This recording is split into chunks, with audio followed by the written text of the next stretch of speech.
One giant plot hole, big enough to fly a C-130 through. This is part 3 of Carl's Inaction and Action series. It's Megaforce on Stinker Madness. Stinker Madness. Stinker Madness. Stinker Madness. We got the Stinker Madness.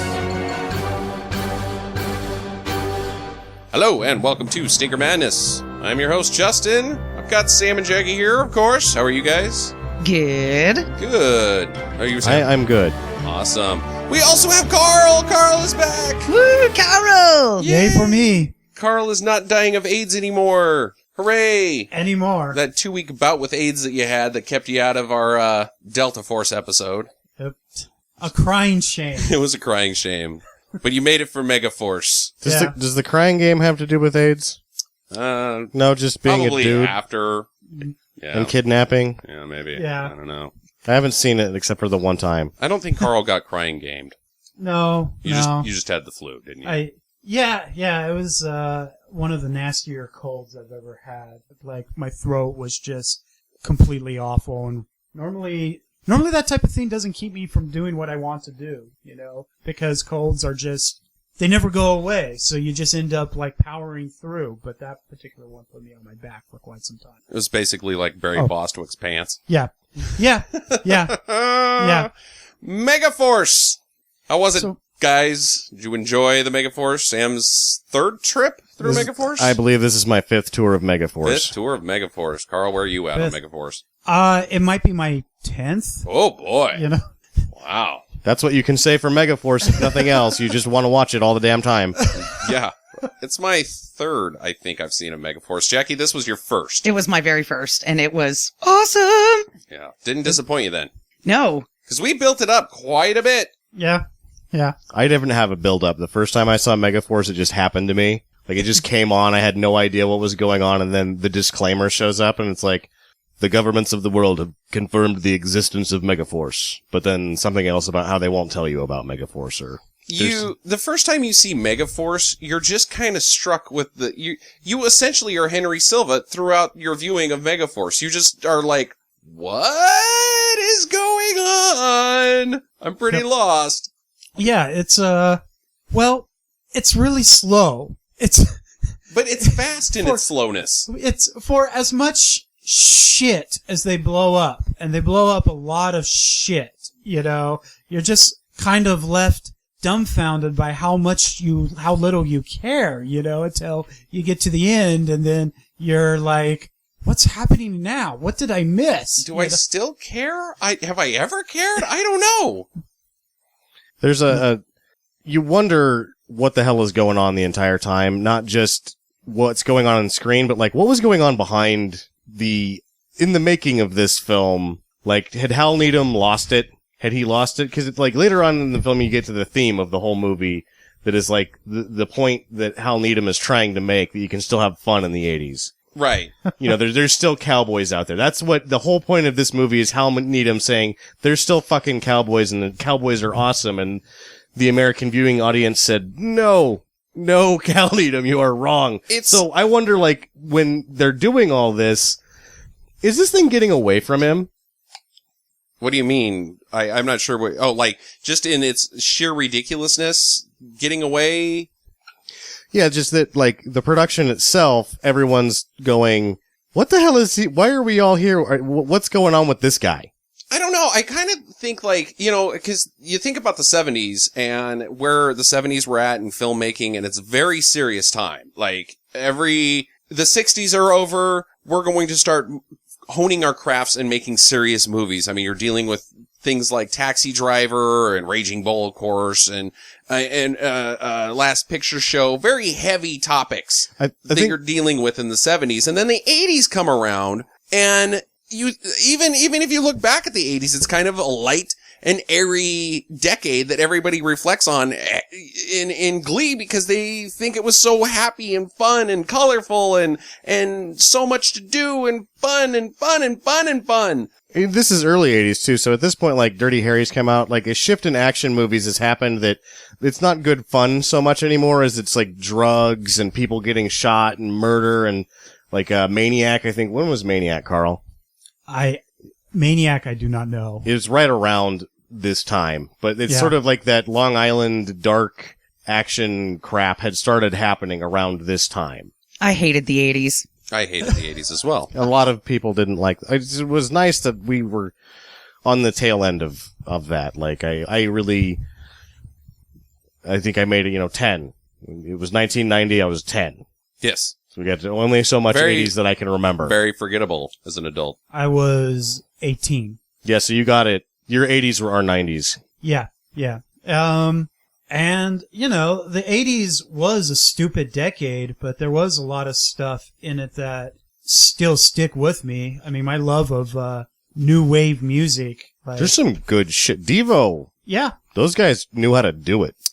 Excuse me, I believe we're here to discuss Megaforce. Oh. But, right. Yeah, if I only knew the band that did the Megaforce theme song for the credits. I'm gonna go deep into finding the Megaforce soundtrack, and we will probably be treated to some Megaforce at the end of this episode. So there you go. All right. So Megaforce, as we know, is a colossal failure. $20 million, 5 in return domestically. It was domestically 5 in return, right, Sam? It was 5.6 domestically in return. Yeah, not good Carl, numbers. When we did the 0.5, were you aware that Inchon cost $46 million at the same time in 1982 and only brought back 5.2? I'm sorry. Have you not heard of Inchon either? No. It's because it was never, I've heard of it, and I heard of it before this. It was never released for home viewing, ever. That's how bad the studio hated it. It was like, you know what? This shit's going in the cellar. It's Star Wars, the holiday special. So Megaforce doesn't even have the ability to be the worst failure of 1982. It doesn't even have that merit badge. Megaforce is a good closer. I think we've picked the right film to end the Inaction trilogy because it's truly the least action-y. It is complete inaction. Is that how you run the three of them, the way that we did, Carl? The Hell Squad, Delta Force, and Megaforce usually? I think it changes every time, but I think the last time when I tried to convince all of my friends for my birthday, and we were at the firehouse watching movies, and I said I wanted to do these 3 movies. And I think we started with Delta Force, then we did Hell Squad, then everybody rebelled. That was it? Everybody was like, you know what? This was too much. They put in RoboCop instead. Oh, RoboCop. Boo. So. Wasn't that your birthday? Yeah. What a bunch of horse shit, man. I would have been pissed. Those are some bad friends, Carl. I got so close to doing all 3 movies in a row, but it was just too much for them. And for most of my friends, all of these movies do kind of represent, stuff happens, but it's not, I have a lot of bad movie friends who still find these 3 movies really boring. I can't explain it, but I think that a lot of times, I don't know if I could run all 3 of them multiple times. In one series. I could do it. I could with enough cheese dip. In about 2 years, I'd be ready to run all 3 of these again at once. But I need 2 years. I could do it all at once. I loved all 3 of these films. Oh, absolutely. I absolutely loved all 3 of these films. I do think that Megaforce is probably, in the context of bad films and must-see films, I think Megaforce is a must-see film. You cannot enjoy bad movies without knowing about Megaforce. It's like the captain of bad movies. It's got to go to the top. I'm not saying I don't think it's Hall of Fame by any means. I do. But I think it's absolutely must viewing. It's there with The Room and Troll 2, and you can't talk about bad movies without mentioning Megaforce. Whereas Hell Squad's just so obscure that nobody really has a whole lot of experience with it. Yeah. And Delta Force is almost a good movie. It would have been had they not had to, had the nasty business of making the rest of it where they got back to the actual movie about the Delta Force. Right. Yeah. And really, Delta Force is just kind of it's another Chuck Norris movie. I don't think it has anything in it that really makes it different from other Chuck Norris movies, except, well, certain things, but the it's 53 minutes of the movie that he's not in, where you're like, is this a good movie? And then he shows back up and you're like, oh shit, this is a Chuck Norris movie again. What the fuck? Anyway, the real hijacking of that movie is not the hijacking of the plane, but Chuck Norris hijacking the movie to turn it into his, Chuck Norris blows everything up movie. I saw Megaforce, I think, when I was in junior high. Oh, that's a good time to watch Megaforce. I bet. And, it kind of stuck with me. Because I'm weird, it stuck with me. I remember, one of my friends, Shannon, talking to Shannon about it, and he remembered it as well. And so we started keeping an eye out for it. We looked for it so that we could introduce it to everybody else that was watching bad movies with us at that time. We did finally find it, and, it is. It's just, I mean, I don't know how much of the plot I want to talk about, because really the plot's kind of, we'll get into all we'll get into that. If there is. I am known for my note taking, and it's like, if the notes only go to one page, it's a bad deal, except this time the notes only went to one page. Yeah. Because there's only so much to write down. Right. There's not there's a lot to talk about, but there's not that much that you can, shit blows up and motorcycles jump through the air and lasers and that's about your note taking through the process. Yes. Technically speaking, we were unable to add our friend Mark, who viewed the film with us, and it should be noted, you said you saw it when you were a teenager. Mark said he saw it when he was 11 and he did not like it. And then my, brother-in-law, Dave, said that it ruined his 8th birthday. Because even at that age, at no time did the special effects that they try to pull off in this movie look convincing. No, it was almost like it was written by a grade school focus group, and then it somehow still misses the mark. Yeah. I think that's a great description of it. You know how, like, when you watch the very first Christopher Reeve Superman. Yeah. When you watch it now, the green screen effects look really green screen, but it never occurred to anybody when they first saw it Yeah, it looked so real when I thought it was the greatest thing ever when I was like 8. Yeah. These special effects never looked good. No. And so it's not dated, it's always was crap. There's a difference between, even if the quality of the green screen is the same as the Superman movies, you also have to deal with the people that are on screen in front of the green screen. And at no point do those people ever try to sell what you're seeing is not a bunch of bullshit. I don't think that that's probably it. There's no child in America that can see Bostwick in tights and be happy. Riding a flying motorcycle like it's the electronic bowl at the bar set at a 2 level. 2 out of 10, and he's just on there going, wow! He is hot dogging all over the place. It's ridiculous. Well, let's get into this thing. Let's get into the meat and potatoes. The film itself, as Sam mentioned, starts out with the disclaimer at the beginning that there is a group called Megaforce that I guess are in charge, like, officially, their job is to promote the equality of all mankind and fight for freedom against tyranny. Do you remember the disclaimer? Or do you remember the gist of the disclaimer, Carl? Every time I watch it, I'm like, oh, this bullshit again. And I remember what it says, but once it passes out, because the disclaimer has so little to do with what you eventually see that it might as well be on a different movie. Yeah, but at the same time, it does give you, like, the insight to the governments of the world have confirmed the existence of Megaforce, but then they won't give you any specifics about it, but they deny the existence of Megaforce. It's basically the gist of it. They're real. They're a secret paramilitary organization that, the governments of the world, not a specific one, but the governments of the world uses to, squash people they don't like. Sort of. In if they were competent, it would actually be a terrifying thing. Oh, yes. So it's Megaforce, so nobody's really worried. It's like Big Brother with an army. Yeah. Big Brother with an army if Big Brother was really stupid and the army was really ineffective. And incredibly good at wasting cash. And putting on tights. And everything they wear is unbelievable. So, yes, they have the... I like that they had an announcer behind the original, Yeah. or that opening shot with all the words. So just in case you were illiterate and you were watching this movie, you would still know what was going on. I think the first time I saw it, it was a VHS rip, and I don't remember if there was a narration behind that, or if it just came on screen and I had to back it up and watch it again, because it was like, I missed it, and it's sort of important, but then not really. Well, the main conflict of the film, essentially, is this guy named Guerrera, played by Henry Silva, who we have yet to determine what his deal is. Carl, you think he's a mercenary? Yeah, he is a mercenary. He used to be the way Ace Hunter, the hero of the story, I guess,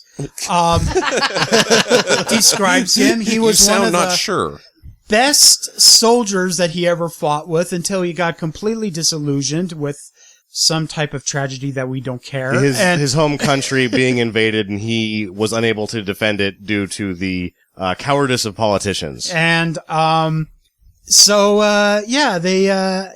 supposed to be this amazing soldier who, because of his disillusionment, he's just turned to becoming this mercenary. And so he fights for hire now. Who is he fighting for? That German guy? Who's he? I don't know. And was he supposed to be German? Was he supposed to be Russian? I couldn't tell. His accent is really not easy to place, but he is very tall, blonde-haired, blue-eye, Zig Heil-esque looking. He's not Klaus Kinski. No. That's who he is. Or Werner Herzog, but, I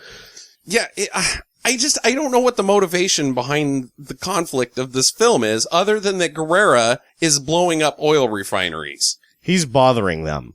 Yeah. That's what it seems like. They're like, oh, can we shoot this guy yet? Nope. And that's the other problem. Like now... Who is saying, can we shoot this guy yet? So, at the very beginning, you have General Byrne White. He gets called by his armor commander, Who's General Byrne White?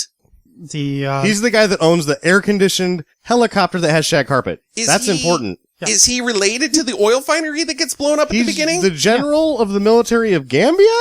Which is where the oil refinery's at. He's not in Gambia. Gambia is where...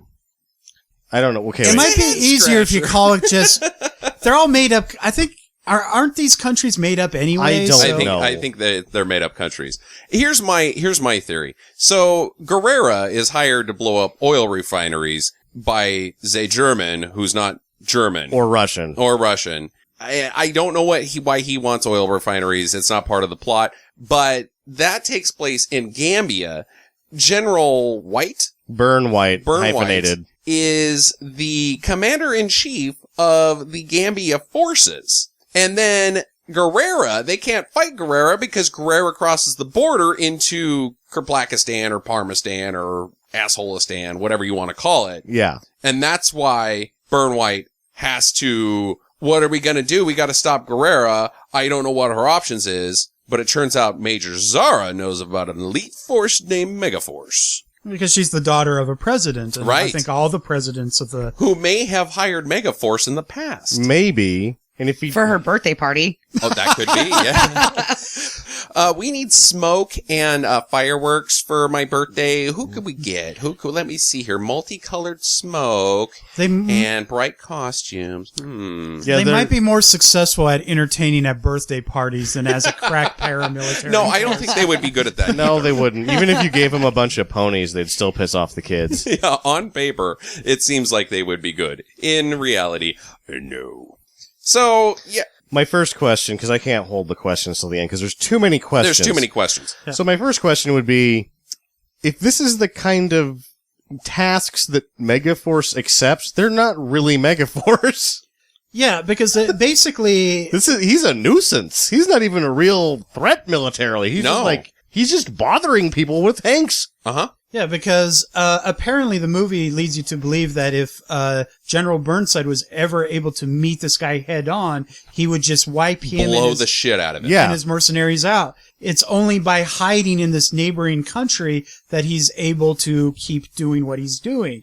Now, why he's doing what he's doing, I mean, he's obviously hired, but why they hired him to do it, I don't know. That's a mystery. Well, I think they tried to address it with the opening speech of the Hitler guy, or Yeah. the Nazi guy, and he was like reading out of his notebook of this essay that he wrote, and then they just kind of cut him off and be like, okay, that's enough, blow up time. Fire! Yeah, he might have had something to say about what their mission was, but... Yeah, we don't need to get pumped. Thanks for telling us. All we need to know is we're getting paid And, to blow this up. Henry Sylvia, his character, he's the most relatable character because while he's giving this speech, he's just as annoyed as the rest of the He audience. looks bored. He's bored. He's bored. He finally just like shuts the speech down and starts the fireworks, which everybody in the audience is like, oh, thank God, finally. And then it's not again, with the $20 million and how they spent it, that's not a very good model. Yeah. It didn't do a nice job coming apart when getting blown up by little explosives,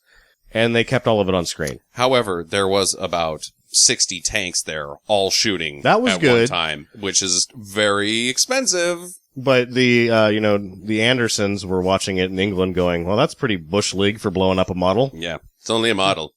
So the general and Major Zara, they realize that they can't fight Guerrera on the terms that they want to fight him on.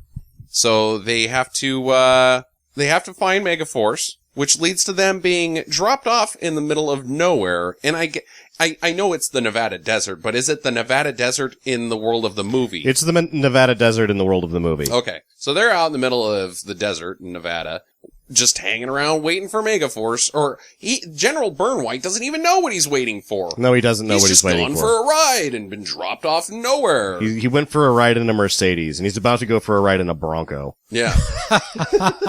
But it seems like Persis Kambata knows what's going on. I don't think she gives a fuck. I think that Persis Kambata doesn't know what's going on at any point in this movie. She's just, whatever. She's one of those that's like, oh, that's cool. I'm fine with that. She's so pathetic. It makes me so pissed off. Like, that whole character was like, just desperately wanted to be accepted. And I'm like, you are a lady. Don't be that way. You're a princess. Yeah. Yeah. It's like, you don't need the approval of all these peasants. Yeah. And she is searching for approval the entire movie. And like, her conflict, her needs and wants shift about halfway through the movie just by going parachuting with Ace Hunter. She no longer cares about Guerrera. She no longer cares about the mission. All she cares about is smooching on Ace. Which is, the larger theme there would be that she no longer cares about her country or her people. Right, exactly. Yeah. Or her ability to fight for them. She cares about his package. Just smoochy smooze. That he tucks between his legs every time he's got a jumpsuit on. I have a theory about that.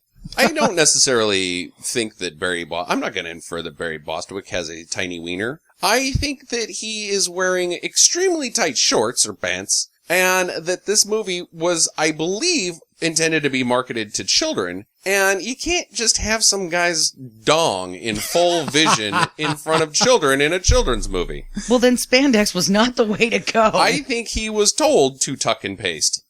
To give himself a mangina. It doesn't matter. Spandex wasn't the way to go no matter what. No matter what, yes. No, absolutely. The uniforms for Megaforce they're dumb. They're really, really dumb. Super dumb. I guess they're kind of like flight suits, maybe? They're like, jazz tap suits. Yeah. Show choir. Brian Bostwick had more dignity when he was wearing fishnets and heels in Rocky Horror Picture Show. Yeah, I would say he was more comfortable. That's a fair comparison. Yeah. You can tell by the way he walks in the two movies that whatever those golden tights are doing to him is not good. Yeah. Mondo edgy. Well, Dallas shows up, finally. Finally. I wish he didn't. I wish he would have fell asleep and not showed up. Well, the general's stoked to see him, because at least it's something. Because the general's pissed. He's like, what am I doing out here? I don't even know what I'm doing out here. This is taking forever. Why, this is worse treatment than when I was a prisoner of war in Indonesia. Yeah. Yemen. Yeah, in Yemen, he had worse treatment. Yeah. It's a very stuffed shirt, dialogue. Why, I never. Pop, pop, pop, pop, pop. So yeah, Dallas, played by Michael Beck from The Warriors, is where I always think Swan of him. from The Warriors. Xanadu. What is his name in Xanadu? Sonny. Sonny Malone. Sonny Malone. Oh, Sonny. Yet Sonny is more tolerable than Dallas. Oh, you're right. Dallas is a shitty character He for sure. sucks. He's a dickhole. He is a dickhole. He is the first. Like, here's what you do when you're in Megaforce. Like, oh, hey, everybody's on the plane. Mission accomplished. But the door at the plane is still open as you're taking off. Somebody would just give Dallas the kick right in the butt and be like, sayonara, Dallas. That was your last mission, buddy. You're out of here. Oof, Dallas. Well, Dallas shows up to pick them up in a Ford Bronco with some holographic technology behind it. We forgot about the first moment of real anxiety with the rattlesnake that Dallas shoots. And is the rattlesnake real, Carl?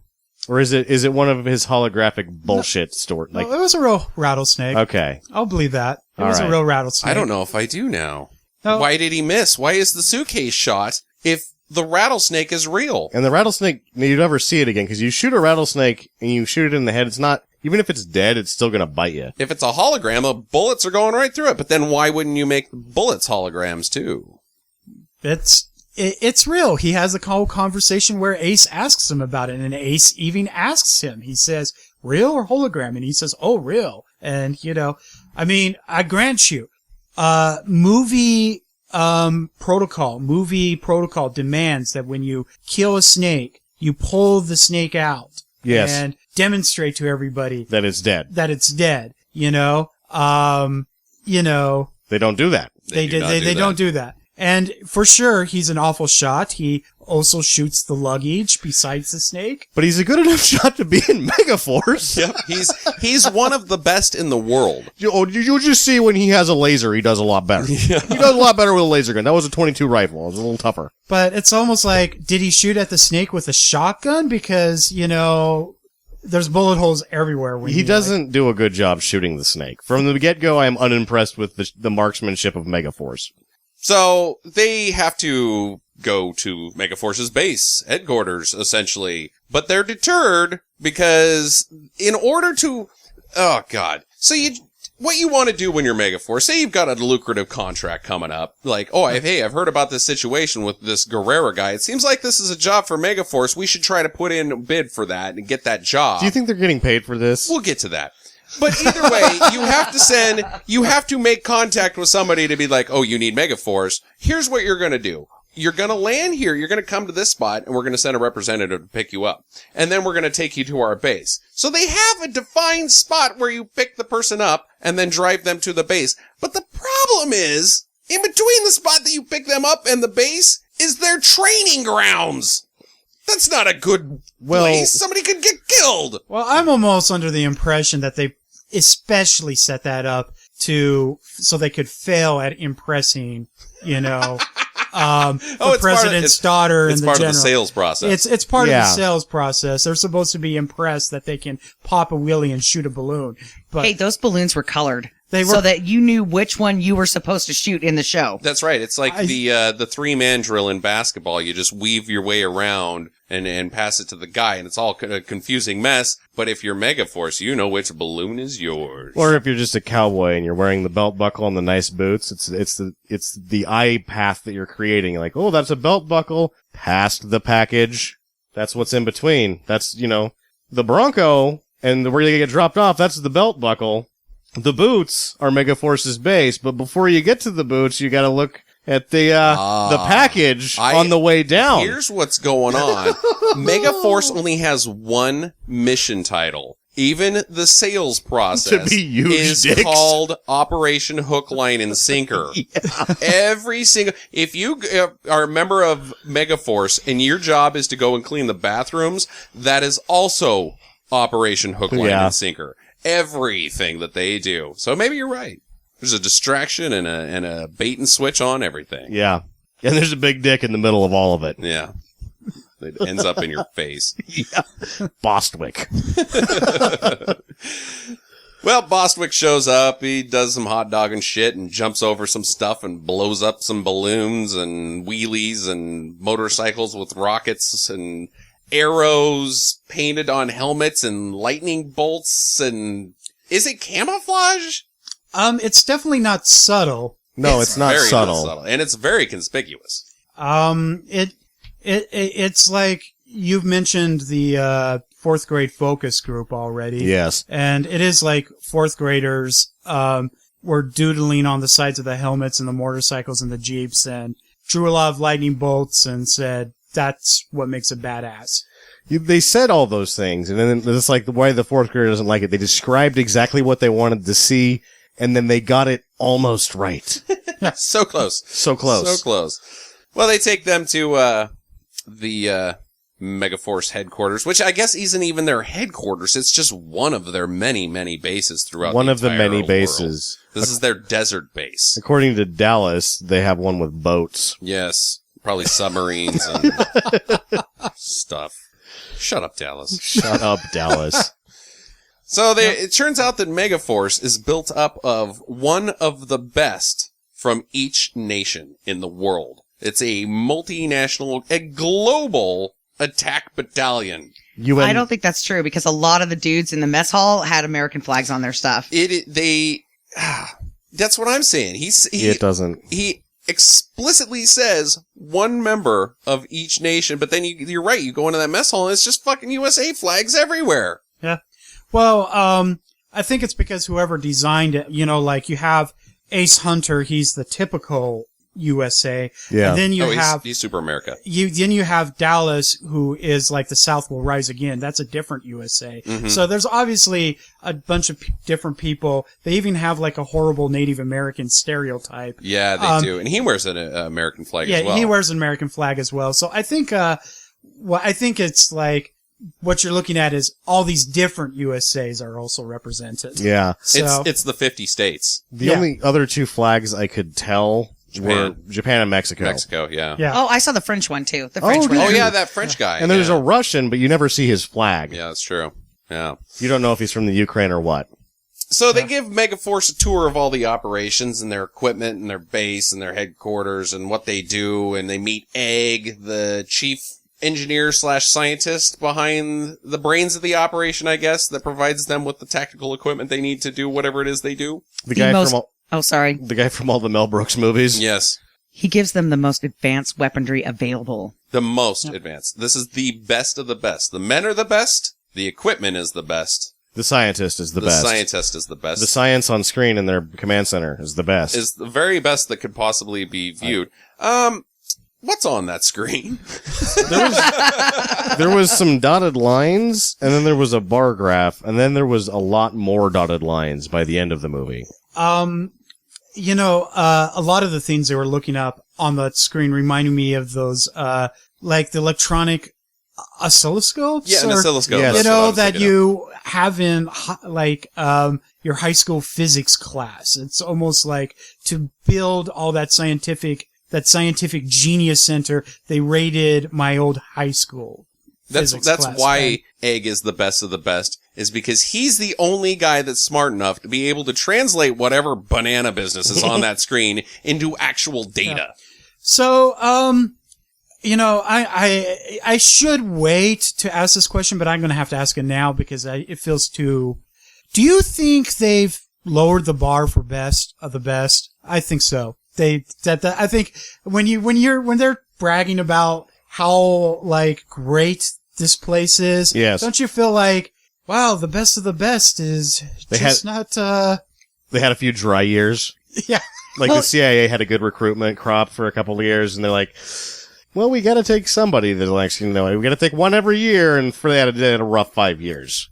Well, and they even say, you have to volunteer for this. So they're taking volunteers. It's not like they're Right, going out and recruiting right. people. But you either have to be dead, they either mark you down as dead, or you're a deserter. Which is kind of fucked up. You would just want to be dead. That's the only way out of Megaforce is to die or desert. No, that's how you get in. That's how you get in. Yeah. They either say that you deserted your military ranking, Oh, or so that you you're have dead. to be military to begin with. Yes. Yeah. You can't just be, well, what about Egg? He was just a good scientist. Yeah. Yeah, See- you couldn't be part of it, Justin. Sorry. I think I have this opinion. I mean, have you ever worked at a place where there were people that you knew should be fired, and it seems like the boss can just never bringing himself to fire these people. I think what happens is that the militaries are taking these people and promoting them to Megaforce. Oh, that could be. Like, let's just stick these guys over here. Yeah. Make him somebody else's problem. Yeah. That's actually the equipment testing Their own ground. problem. It's like, this equipment is so good that monkeys can run it. You may have nailed it, because there's that super advanced laser that Yes. Burn White sees, and he's like, I thought that this was even the testing phase, and they said, it is. Yeah. So they're testing equipment. Yeah. Mm-hmm. But it's like the safety factor of the equipment. Will the everyman of the military will our worst be able to operate this equipment? If it fails and it explodes, guess what? You just blew up Dallas. Nobody cares. He's Actually, people will be happy. yes. Oh, thank God we've murdered Dallas. So the difficulty, though, with that theory is that Megaforce also spies on the entire world. They have listening devices everywhere. They can tap into anything that they want to. They have files on almost anyone of significance. How they do that is interesting. They don't explain that, but that happened. They Yeah. know everything about General Burnwhite just by pulling up some business on the screen of oscilloscopes. They have files on every important person in the world. They're able to tap in on anybody's inconsequential conversation. These guys should be terrifying. They should be the bad guys. Their base is immune to a 25 megaton nuclear device. That's significant. Who the hell put shag carpet in their helicopter? Air-conditioned helicopter. Yeah, air-conditioned, shag-carpeted helicopter. I mean, what a butthole. I will tell Well, you. that wasn't even Megaforce, though. That was how much of a butthole General Burnside is. He's, Baron White, yes. He's Burn White. a butthole. Maybe it's because he's used to flying ladies around that are Indian princesses, like Persis Gambada, and he wants to, maybe do a little impressive where, oh, nice shag carpet, we can just, snuggle here while we're flying to Megaforce base if you'd like. Me, near as I can tell, even though Persis Gambada is the princess, I think technically she's the princess. In reality of the story world, she's the princess. I think Major General Burn White is the actual princess. Ooh. He is bitching about everything all the time. He's very impressed by shiny objects, and he had to have carpet and air conditioning put in his helicopter. high maintenance general. And He is a high maintenance he loves general. My Little Ponies. So, okay. So it turns out that Hunter reveals to us that he actually knows Guerrera, as you told us earlier, Sam. This is after he reveals to us that even when he's not wearing tights, he dresses like a dickhead. Yeah, absolutely. Oh my God, his blue. What do you Star have Trek to say suit. about that, Jackie? I think that was their formal wear because everybody in the cafeteria had that on. And it's kind of like your dinner outfit. And it was kind of a ripoff of Star Wars or Star Star Trek. And Maybe that's a little the napkin. French foo-foo The flap going is, on with the is your neckerchief. napkin. So you pull down the flap and then you just dab your face with it. It's all part of your clothes. I thought that was the best outfit that they had. So- I was more intrigued with that one, and I just sat there with a gaping mouth when he opened the door and he was standing there with it on. I'm like, Posing. Let's talk about Bostwick's poses for a minute here. I watched very intently to see if there was a moment where he was not posing in this film. Fifth time through, I can't find it. I can't find where he's not just standing around like a dickhead. He's pulling a Jim Carrey in Dumb and Dumber. He's leaning against the counter, sticking his butt out, and putting out the vibe. Like, Yep. who's feeling this vibe that I'm laying down so thick? Except for the movie wants us to buy it. Yeah, I mean, that's- absolutely. that's the That difference. He's the king of lady business, obviously. And he's a man's man. He's a ladies' man. He's the man you want to be. He's the next Burt Reynolds, according to Hal Needham. He's strutting everywhere he goes. If he's got to stand still, he's going to be leaning on something. and he has a sweet headband. The headband sucks so bad. Oh, the headband. Is he A silk exercising, or headband. is that part of his just like, I'm the leader of Megaforce thing? Not to mention that his hair changes colors throughout the movie. So It does seem to do that. it starts off kind of like a calico cat where it's blonde with a little bit of brown, and then it goes all blonde, and then it goes back to being like a brown, yellow, and then it looks fried. Like he was having his hair done during this movie and just by the beauty school. Well, Yeah. let's not forget that Megaforce is the best of the best. So they probably also have the best of the best hair stylists working on the Megaforce base. And he probably pops in there once or twice a day and gets his hair touched up. Actually, I don't know. I noticed that the hair of Megaforce is not uniformly awesome. Like, everybody else's hair is just sort of frumpy. Like, the Japanese guy has a bowl cut. Right. Well, Dallas True. has got his usual Michael Beck hairdo, though. Yeah, he looks like a Quite stupid full and butthole. fluffy. Whoa. With his stupid ass earring. Michael Beck has no fans in this Shut up, Dallas. Shut up, Dallas. So yeah, Hunter knows Guerrera. They were old pals. He knows that Guerrera is a tough guy And a lighter stealer. and a lighter stealer. You can He never didn't forget the lighter. He forgot to give it back. They have Oh, a weird bromance going on. Oh, it's super bromance. Oh. Like, look up bromance in the dictionary. There's a picture of Ace Hunter and Guerrera hugging each other, kisses and smiling. Ah. Ay, ay, ay. But we know he's not into him because he doesn't do the thumb kiss where he gives himself a thumbs up and then kisses his thumb and then puts the thumb out towards him. There's none of that. So we know that he's not sexually interested. Here's a question. Is the thumb kiss thumbs up a sweeter butt move than Hulk Hogan's rip him up in No Holds Barred? Yes, I enjoyed this particular movement more than No Holds Barred. All right. Do you think that was supposed to be a thing? Like, they were doing that and during the filming and they're like, this is gonna catch on. That's why I'm saying that, is because I know for a fact in No Holds Barred, that was supposed to become a thing. Trending. This, I don't know if it was supposed I think to be this was supposed to be a thing. I think that this movie was a bunch of stuff that they all thought was gonna become a thing. Yeah, maybe. Those dune buggies, every kid was gonna have those. Well, it's definitely Ace Hunter and Major Zara's thing.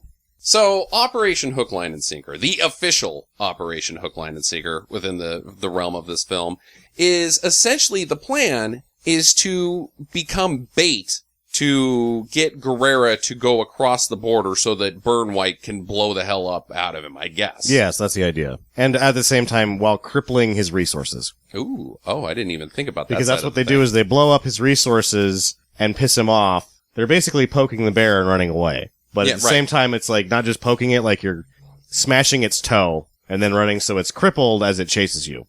But it's also get in and get out. You gotta, Yes. It's very fast. 4 minutes. 4 minutes. And it counts it down, which is awesome. Yeah, that's so weird. It's such a weird thing to do cinematically, is to have a timer in the The counter clock on the corner. screen was so weird for me the first time I saw it. It's kind of like modern video games. You have a lot of that in modern video games where you got a timer and you see it on screen. Kind of weird. But here's the thing. Major Zara, she wants to go. She's still vested in this mission. She's a part of it. She needs to be She's involved. vested in Bostwick's pants. Not yet. It's I not think until she was right when I think that's not until they go skydiving. That's when she falls in love. Oh my God, that was such bullshit. With the rainbow parachute that he had, but she had a manly looking parachute. hers was a bumblebee. Well, the once again the green screening in this is some of just the worst. The I don't know that acting is it's terrible. The worst. It's just what they're doing sucks. What they're doing sucks. Like, I know it's probably not real easy to be like, okay, here's what we're gonna do. We're gonna shoot you on green screen today. Pretend like you're flying through the air.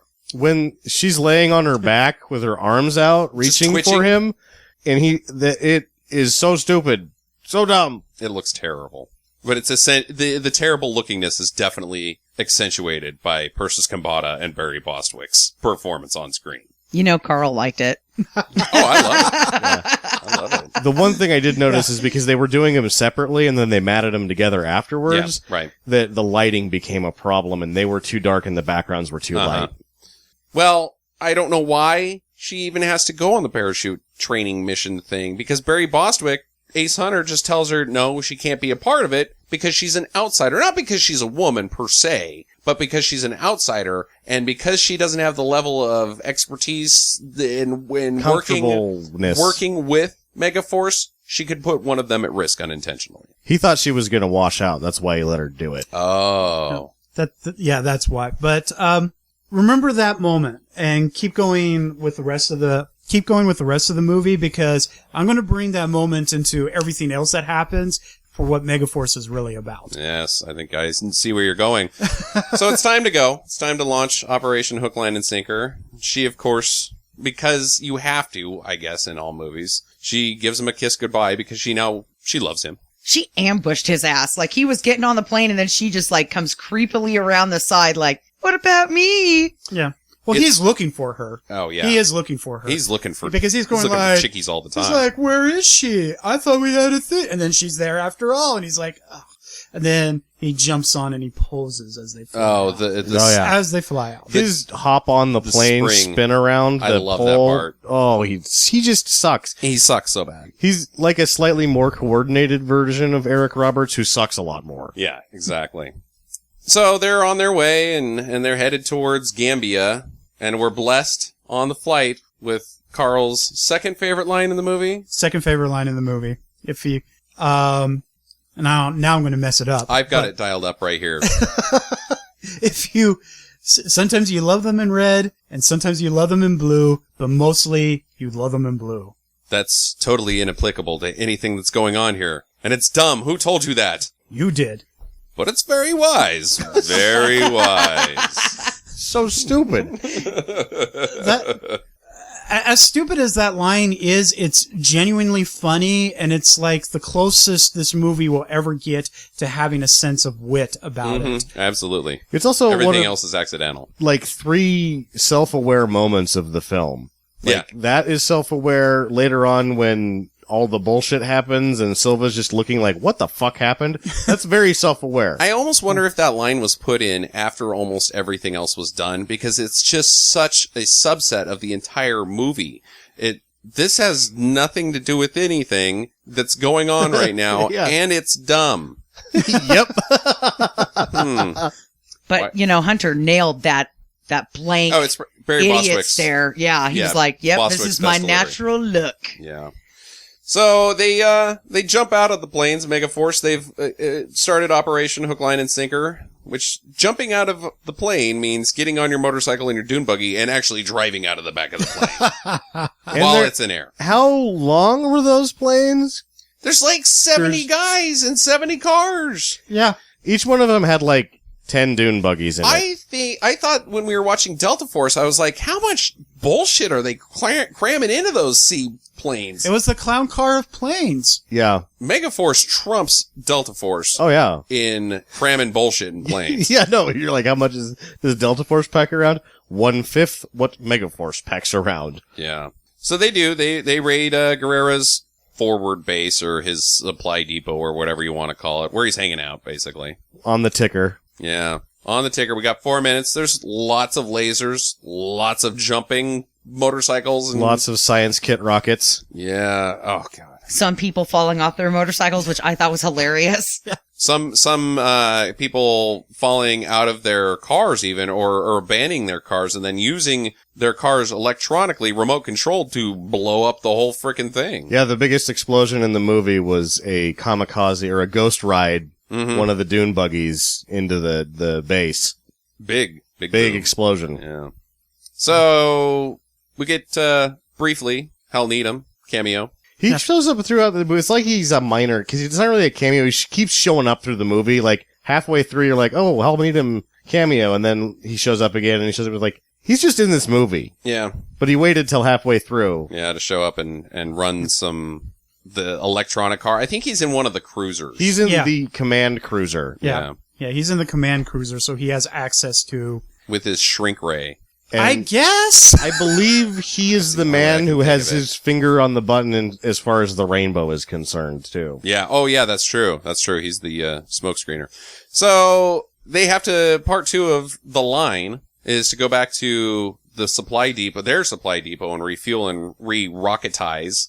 Yeah, they Load up dropped on those first motorcycle 2 rides. guys out. The Yeah. first 2 guys get dropped out with the supply depot. The Mexican and the I don't know who the other guy Japanese is. guy.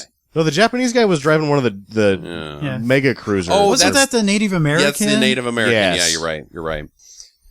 Well, weird thing happens while they're supplying, getting the fuel. You should have seen Jackie's face at this point in the film. It was really awesome. Guerrera comes in on a helicopter, This a was one of the medevac helicopter. most confusing things. The first time I saw this movie, I watched it with Roman, and he quit watching the movie and started watching me in my reaction, because I think everybody has this reaction to like what the fuck is Jackie's happening? jaw dropped and hit the floor. I'm like, wasn't that the bad? What the hell is that guy doing here? Is Why he are they playing best 2 friends? roles? Like, There's no this is bullshit. foreshadowing like, at all. You're not story-based prepared for him to just fly in and be like, hey, buddy, and hug, because you have been led to believe that at one point they were pals and they worked together, but now they're enemies because Guerrera's bad. He's a bad guy. But then he's a cool guy? It's all just a game of chess for those two. It is. It's a game of chess between Ace and, Duke. And they use People. but really stupid people. So Mongo just pawned in Game of Life. Yeah. And for whatever reason, Dallas just won't die. They just can't get rid of that one. yeah.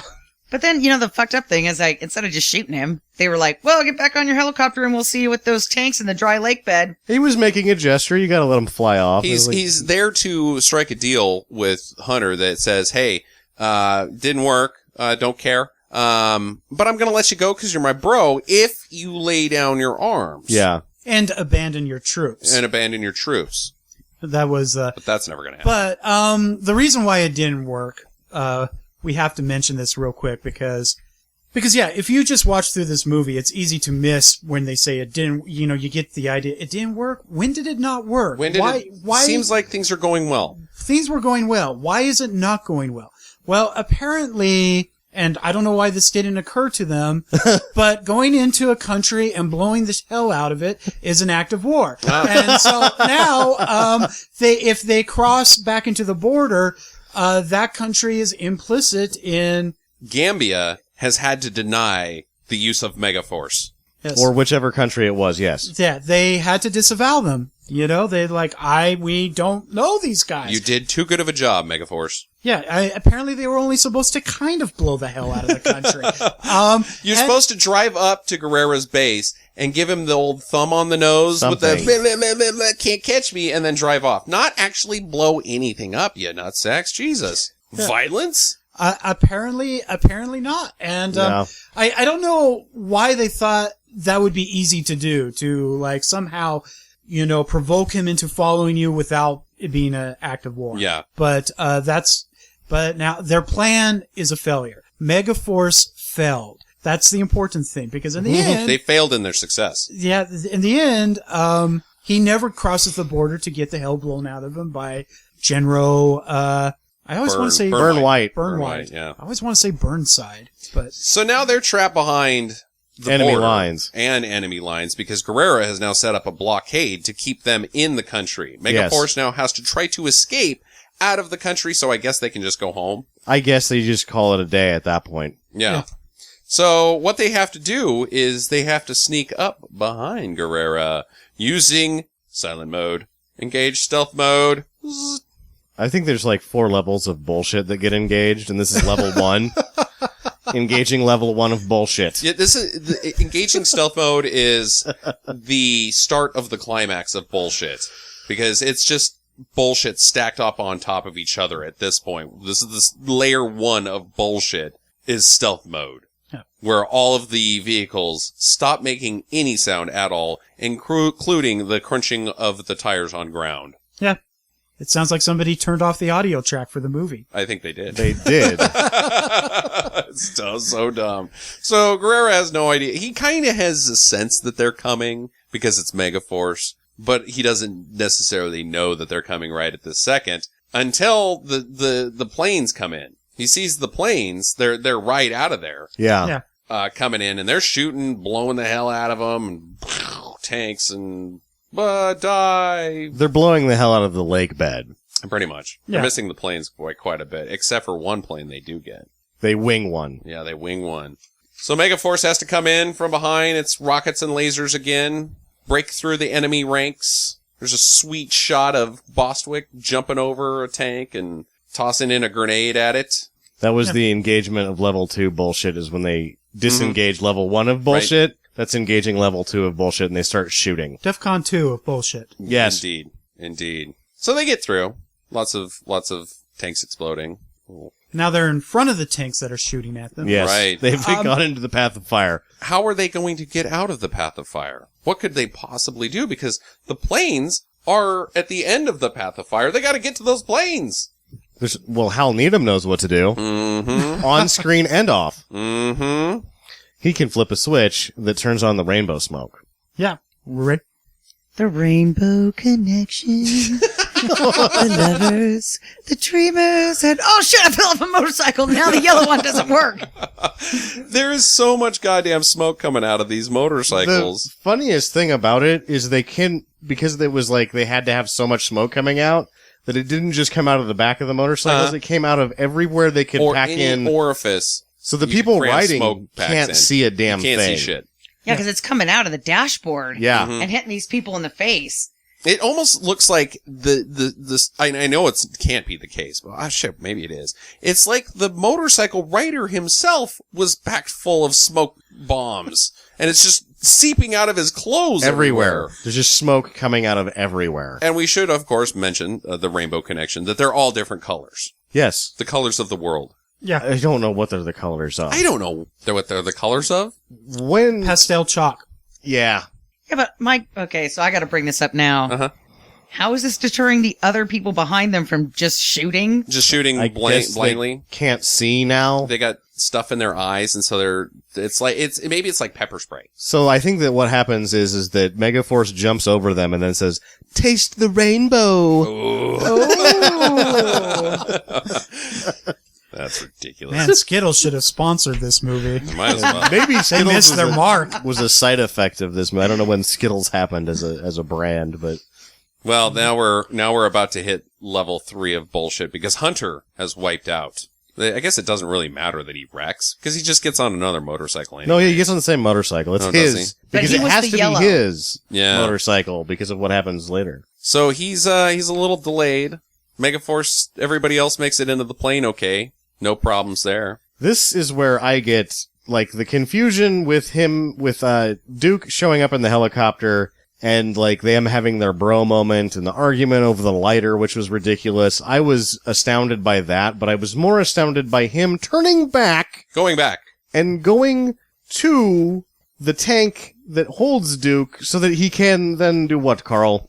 Well, he knocks on it, and Duke comes out and they says Ace, and he's like, I just want to tell you, by the way, the good guys always win, even in the 80s. Even in the 80s. Which is my favorite line in the movie. About several, like a decade ago, I made a mix, that I gave of 80s music that I gave to all of my friends, and my family, and I called it Even in the 80s. And, at one point, my brother, after getting that CD, he watched that. And when that happened, he turned to me and looked at me and said, "You named your CD after this?" After Megaforce? Yes. That's where you got that line? And I was like, yeah. Hell yeah, man. Hell yeah. Hell yeah. Even in the 80s. The most confusing part about this, where I was more astounded by the even in the 80s, and then I was like, this is the true message of the film, that Hal Needham was like, oh, this stuff still works. Mm-hmm. My fun from the 70s still works now. And it's like, no, it doesn't. Nope. But then he smashes his finger against his lips. It's like a good night, sweet prince. Mm-hmm. And then he leaves, and it's like, why would you touch his mouth? That's weird, man. And that's the last you see of Guerrero. It's just he Romance. shakes his head and goes, "Oh, that silly Hey, Ace." well, you see him one more time. Yeah. Yeah. Yeah, you do. Oh, yeah, that's After right. level 4 of bullshit has been Yeah. engaged. Yeah, level 4 DEF CON. Describe that. Well, guess what level 4 DEF CON We is? need to have Jackie describe her thoughts on what happened here. Yeah, so the plane is taking off, and Ace is not on it. So he's got one choice, and it's a good thing he's riding his motorcycle. This is so dumb. So these flaps start to come out from the side. And at first I think, oh, he's got some secret rocket business. He's going to blow the shit out of these people behind him. No, they just... Chuck Norris and Delta Force. Right. Yeah. And but they just kind of keep going down, and then all of a sudden they're level, and I'm like, oh my God, I think this thing is going to fly. And I started getting really excited, and then all of a sudden it's like, I don't know, it looked like a big fart came out of the back of the motorcycle, and it just kind of started going up in the air. And then his Bee Gees hairs in the wind, and he's got the headband on, and he's making these faces like he's having sex on the motorcycle. And then he's doing a 360 turn, and I'm like, you're a bullshit artist. Just get on the fucking plane before you get blown out of the sky by a tank. If you're somebody who has never seen Megaforce, even after listening to this podcast, if you just go to Google Images and type in Megaforce, you will see about 16 GIFs of just this scene of Barry Bostwick's face while being on that thing and being like, whoa,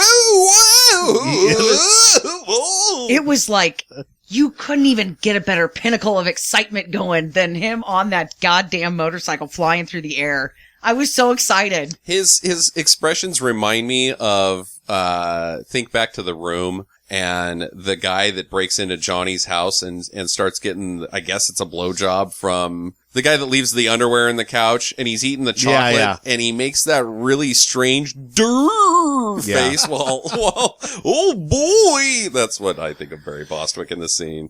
And it's, in a movie filled with unconvincing special effects, it is the most unconvincing special effect you have ever seen. There's movies out there with like men in rubber monster suits that look more convincing. This is shit. Him flying into the back of that plane is one of the worst moments in Hollywood's history. I thought they did okay for the crap special effects that we'd seen up to that point. I'm like, how are they going to bring this from like this obvious movie that's going on in the background while all the dudes are standing on either side of the opening of this plane? And then all of a sudden it's like the black light lights up and his plane's there, and it's like, oh, okay. And then he jumps off. It is so terrible. It's embarrassing, but it's necessary in combination with the rest of this movie because truthfully, him flying into the back of the plane is the most memorable part of this film. It's not important to the story, but it's important to the movie. It's the piece de resistance. It's the carrot. If you can get through the tedium that is Megaforce, you will be rewarded by one of the more jaw-droppingly mind-blowing, holy shit climaxes you could hope to see. I think it's just sort of like there's the icing on the cake, and then there's the cherry on the top. Mm-hmm. Then there's this. It's like I thought Megaforce gave me so much. Bostwick is the champagne you drink with the cake. Like, the first you see of Megaforce is them wheeling out and shooting things out of the sky.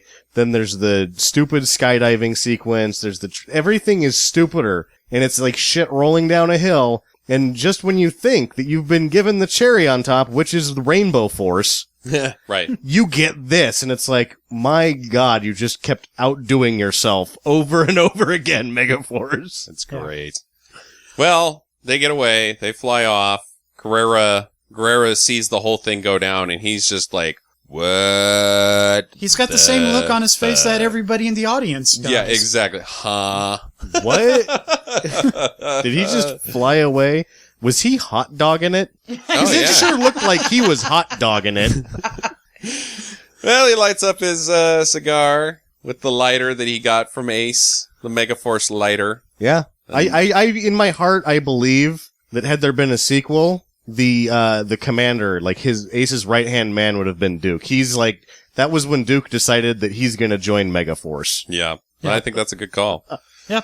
Well, the general's talking to the media, wrapping things up, saying, hey, we deny that anything happened in that country. Oh, hey, what the hell's this plane coming in? And Persix Kambata has got the dumbest face on her expression on her face, like, oh boy. Just another example of her patheticness. Yeah. It's Ace and the guys. So they blow up the general's helicopter because he left him behind. Yeah. Take that, dick. Yeah. Take that. But dick. he also has the expression on his face that it's like, oh, those silly Megaforce guys. Yeah. Those kids. They got me. They got me. I shouldn't have done that. It's one of my most important plot points of this film is that helicopter getting blown up. Oh. Okay. Hey, it's all on the wheel. Yeah. It's all on the wheel. That's the end of the movie, folks. You called it.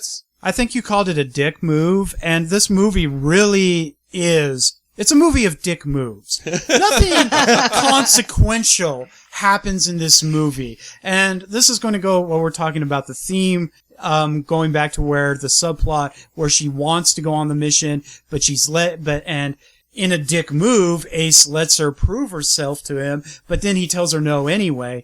The whole movie is this actually dark examination of futility and just people doing nothing but dick moves to each other. Even the villains, what are they doing? They're going across the border, they're blowing shit up and retreating before they can fly. Dick move. When they call on the Megaforce, they go, Megaforce, these people are giving us a dick move, and they're like, we can out dick move them. We'll go in, blow shit up, convince them to chase us, and then you can ambush them. Nobody is doing anything in this movie but dick moves. The whole movie should be called Mega Dick Move.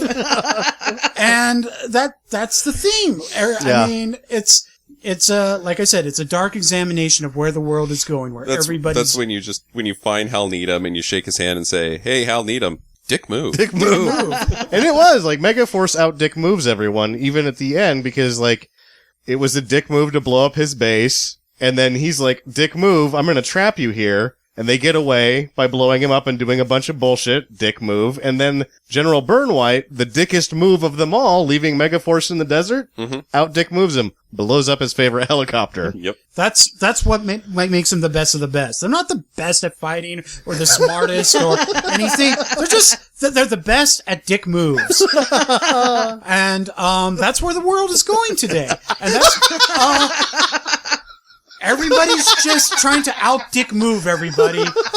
And you know, when everything finally goes to hell, we'll all be looking at each other and going, dick move. And this movie becomes... We'll remember this movie as a prophecy. But... So... I had the first time I was on your guys' podcast, I had a question for you guys that I want to ask all three of you again. And, you know, so you're in trouble. Who are you going to call? Which force are you going to rely on? Hell Squad, yeah. Delta Force, or Megaforce? And I am curious what and I'll tell you my answer when you guys are all done, but I'm interested in hearing what you guys think.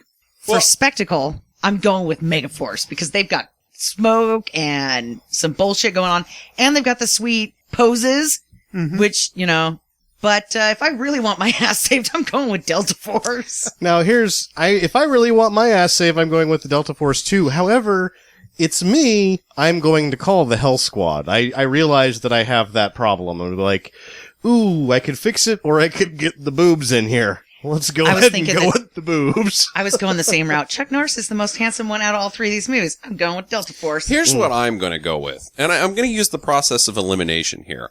I am not going to call Hell Squad because you know what Hell Squad's going to do? Shoot me. They're going to fucking kill me. I'm going to see some cans on the way out, though. They do not kill anybody that are bad guys, just guys. So Hell Squad's out.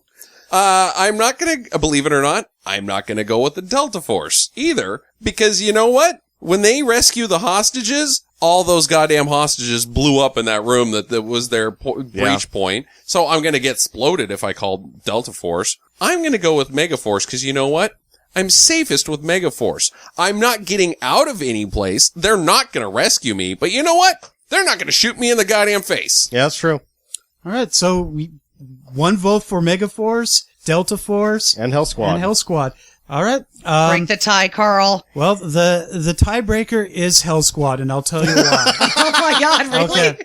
So, first off, Megaforce is out. Because Megaforce, it's important to remember, they failed. It didn't work.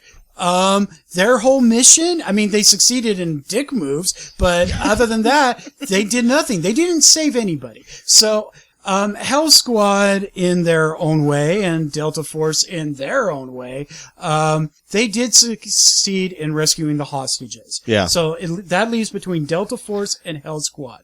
However, I have to say, you have to give credit to Hell Squad for being cognitive enough to realize that they were being part of the problem. Chuck Norris, he just went in and he was fine with blowing the shit out of that country. You know, Hell Squad got in there, and they're killing all these people, and at some point they say, we're killing all these Arabs, and none of them are terrorists. Are we supposed to be here? We're part of the problem. Hell Squad and it's funny because that's the least competent of the three movies. Mm. Easily the worst made. It's easily the worst made, but in a way, you know, they may be the smartest of all three forces. Don't lie. You would just take them because they'd be like, so you rescue me. Can I get in that bathtub with you guys? Golly.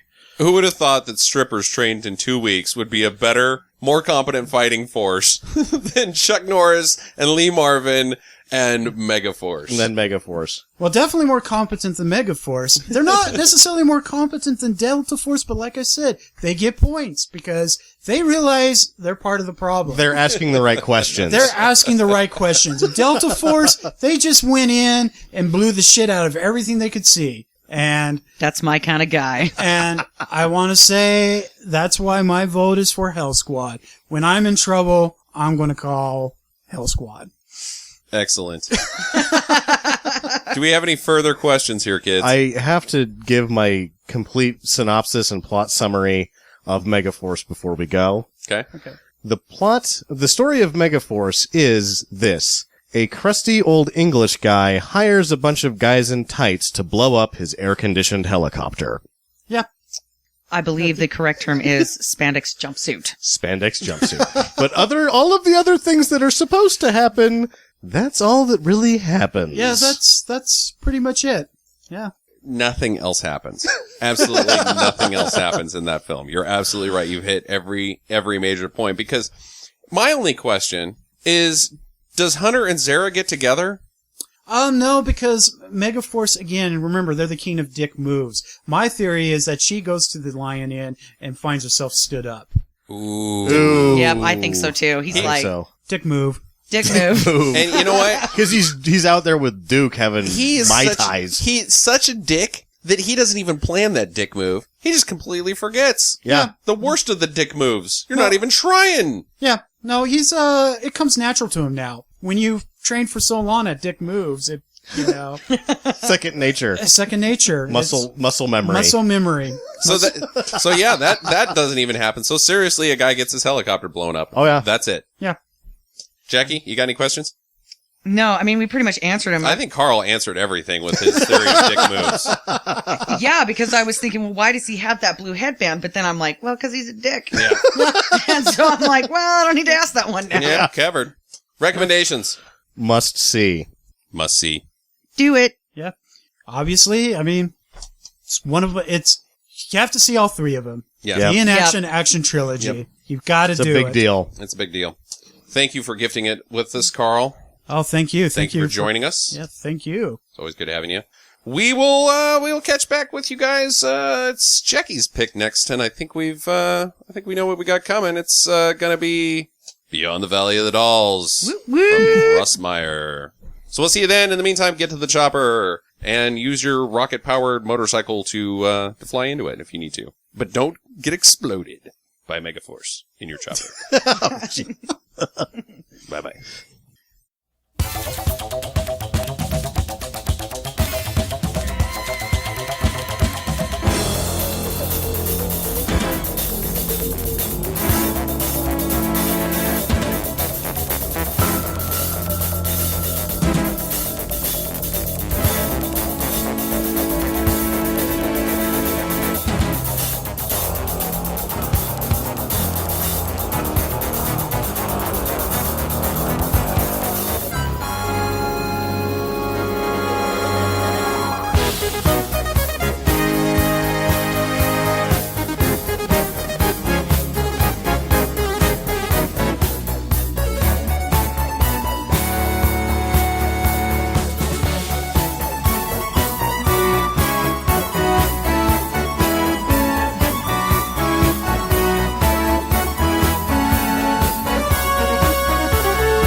visit us at www.stinkermadness.com. Follow Stinker Madness on Twitter at Stinker Madness. Please rate and review us on iTunes and Stitcher. Thank you for listening, and get to the chopper.